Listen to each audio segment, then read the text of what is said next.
Today's vlog, we'll be talking about something that I've talked about in public, but more thoroughly my experience, and that is going through a miscarriage as a man, as a dude, while I eat my lunch. Today is 4 eggs. I'm on a cut today. Not today, but like the past few months. It's been going well, but and I have a little bit of salami today. Protein heavy for lunch. But if you're watching this and you're a dude who's been through a miscarriage or just went through a miscarriage, this video is for you. And for other people who feel like they're kind of alone going through the same experience. So I think a few years ago, I think a little bit after 2020, the wife and I decided to try for a family.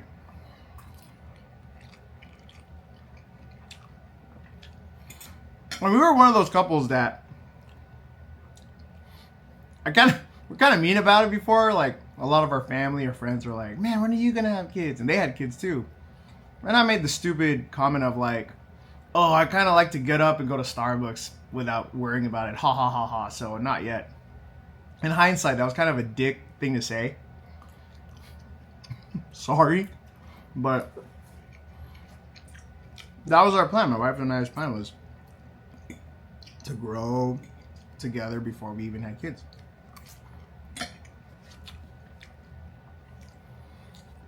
Fast forward, we're attempting, and we finally got pregnant. And it took a little longer than we thought. And I've heard, I had friends and family who kind of went similar things, but they didn't really talk much about it, and I kind of knew to keep my distance or not even mention anything. I didn't really understand what they were going through, but I knew that it's like, wow, it seems like it's harder nowadays to have a kid, And again, we're in our 30s, mid 30s when we started trying, like early to mid 30s, But so we got excited, we 10 weeks into the pregnancy, we decided to tell the family. We did this whole surprise thing at Maggiano's, and we surprised everyone. And we said, hey, you're gonna be, it's supposed to be like this birthday dinner for my wife, but we had name tags of everyone when they came into we rented out a private little room in the back, make it a little bit more intimate. And they sat down. It's like, why does it say grandpa? Why does it say, oh my God? And they freaked out. My siblings, my sister-in-law freaked out. Her boyfriend, we invited him, great friend of mine. He freaked out. It's like, what? My brother was the last one to show. He's always late, but he was like the last one to realize what was happening. And he's like, oh shit, I'm an uncle. Yeah. And everything was fine and dandy until, it was a Friday. I believe it was a Friday, or Thursday. It was towards the end of the week. I was coaching high school football at the time. We had spring practice, and it was one of those typical days like, hey, I'm going to go to practice. Do you want me to get dinner? And my wife is like, yeah. And she straight up was like, she had a doctor's appointment that day. And I was like, do you want me to go? I could change practice. Like, I coach high school football. I could switch it around.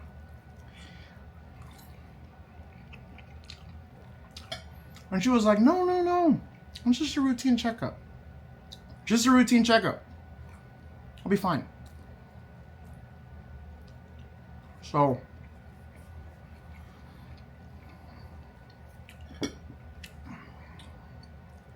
went to practice. She wanted pizza. I think she mentioned she wanted pizza earlier that day. So, and she was craving pizza. So, we got pizza. Went to a pizza place right after practice. Called her. And I was like, hey, what kind of toppings do you want? And she didn't answer. And I was like, okay, maybe, it's been busy. It's been busy. Called her again, no answer. Called her, oh, maybe she's napping. So I get the pizza, get the food, get home. And when we get home, right when I opened the door, I felt something was off. It was like very quiet. And I knew she was home because like, you know, her shoes were there, her keys were here. I saw the car in the garage. So I was like, and she was in the room crying. And I immediately had this gut feeling like, oh shit. Oh shit. And I went up to her. I'm like, what's wrong, love? What's wrong? What's going on? And I thought she was just having, you know, if you have a pregnant wife, you thought she was just having one of those hormone cries of like, oh, like being overwhelmed. And I get, you know, you get it. But she straight up was crying and she's like, I'm so sorry. And I was like, why are you apologizing? What are you? And she's like, we lost him. We lost him. Because at the time we kept calling him Junior. And I already knew. I was like, oh my God. No. I hugged her and I said, it's not your fault. And the way she went about it, the way it all went down, that's her story to tell. I'm not gonna be all up and explain what happened in her perspective without her being here. This is just through my lens. But it was pretty bad. You know, like basically we just found out there was no heartbeat, and she had a very bad experience with the doctors that were handling that situation in that hospital. No, I'm gonna just leave it at that. It was really bad. And yeah, and then we later found out it was a girl, and we had to do that procedure called the DNC, where, you know, we had to remove the baby. And we went in the hospital with a baby pregnant, you know, without a heartbeat, but she was still in there. And then we left the hospital without a baby. And with Giselle no longer pregnant, kind of hopped up on drugs because of the procedure. And it was heavy. It sucked. We're dumbasses. We thought, you know, we tried to forget about it. We had this planned Disney trip already. We decided to keep it. Like, oh, maybe it'll get our mind off it. No! That was like the last place to go after fucking shit like that. I just remember that trip was the hardest. Like, that was a stupid trip. But we wanted to distract ourselves from what the fuck we just went through.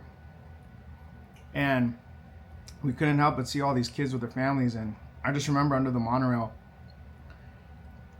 we saw this family with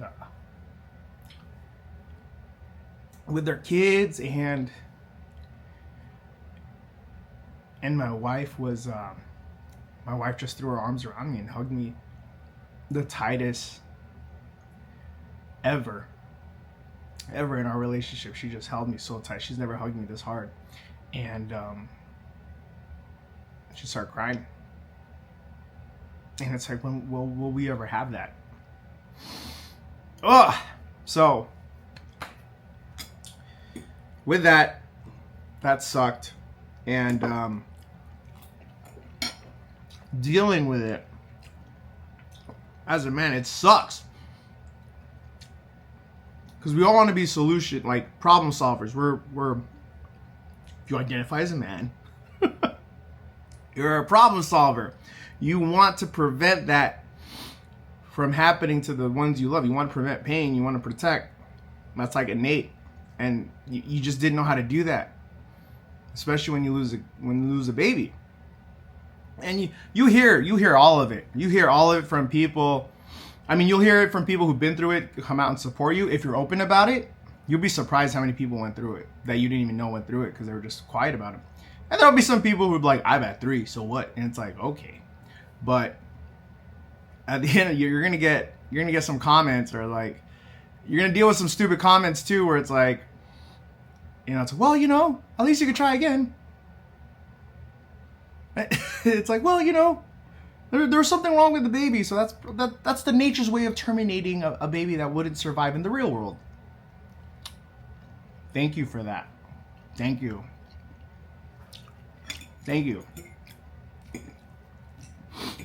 And so, the best I did, well, obviously I was going to therapy with it. Just for me, it's like I'm a big proponent of mental health. So I've always went to therapy. But especially after this, I've increased the frequency. I was talking to my therapist about it because it's like you have to talk to someone. Your wife is not, as much as, you know, we love our wives, our partners, they're not going to be in the right headspace because they're dealing with their own shit. They're dealing with self-blame and this, that, and the other. We got to deal with our shit because we can't control it. So what the fuck? Who the fuck are we? We could not protect our loved one from this. We couldn't save our kid. We didn't even have a chance to save the kid. I don't think a lot of guys will talk about it. I will. And what I've learned is like the best thing you can do is be there. Be there for your partner. Now, I'm not gonna lie, we had our own vices. Every dude has their own vice. Coping mechanisms where they just want to escape.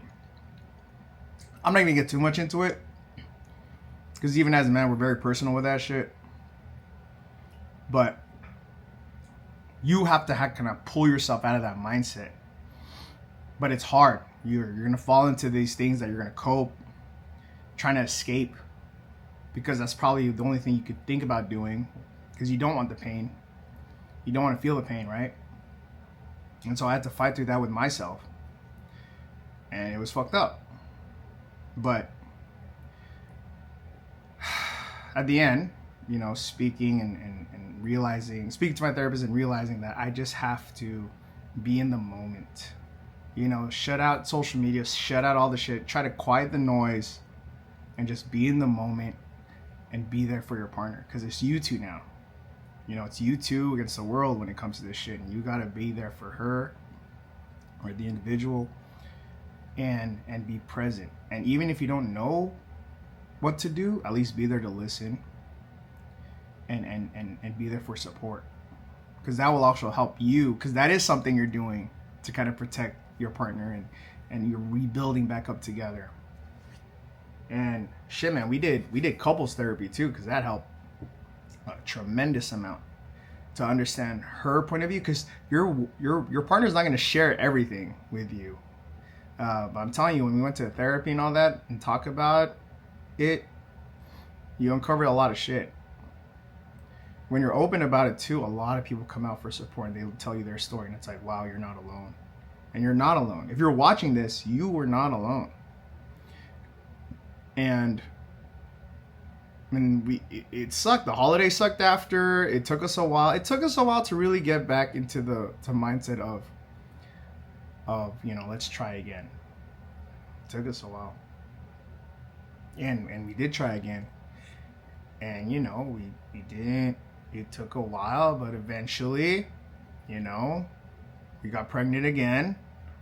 Maybe about a year after. And getting ahead of myself.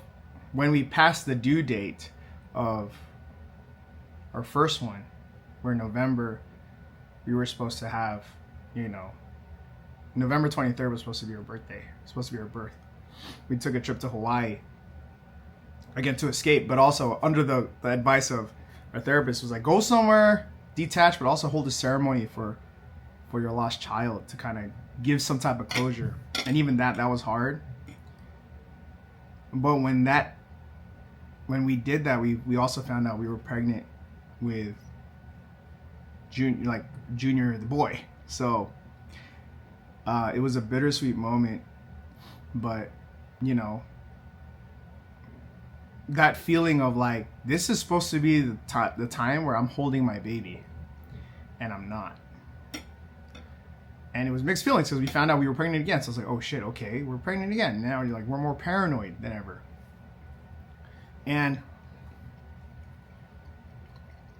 it was a process. Fast forward, we're a healthy baby boy. He's about 6 months now, and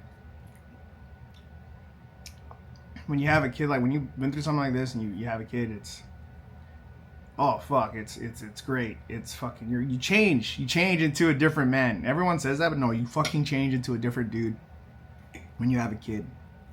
All the dumb shit that you always thought about when you were younger or, you know, before kids definitely goes out the window. So, yeah. It sucks. It sucks in a way of like going through all that and really, you know, feeling pain, feeling the pain and going through the pain. It's real. But just because you also have a new kid doesn't mean you forgot about your first one.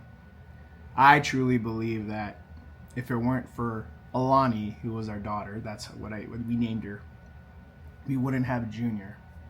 And it's technically true. But I also believe that she's watching over him, whatever you believe in, you know. I'm not trying to get too religious on that. But yeah, I truly believe that she's watching over him and she's with us in any way, shape, or form. Because going through that made us such a stronger unit as a family, as a couple, and it makes you see the world very differently. Now, if you're going through something like this, I hope this video kind of helped you in a way. If not, just to give you a sense that you're not alone.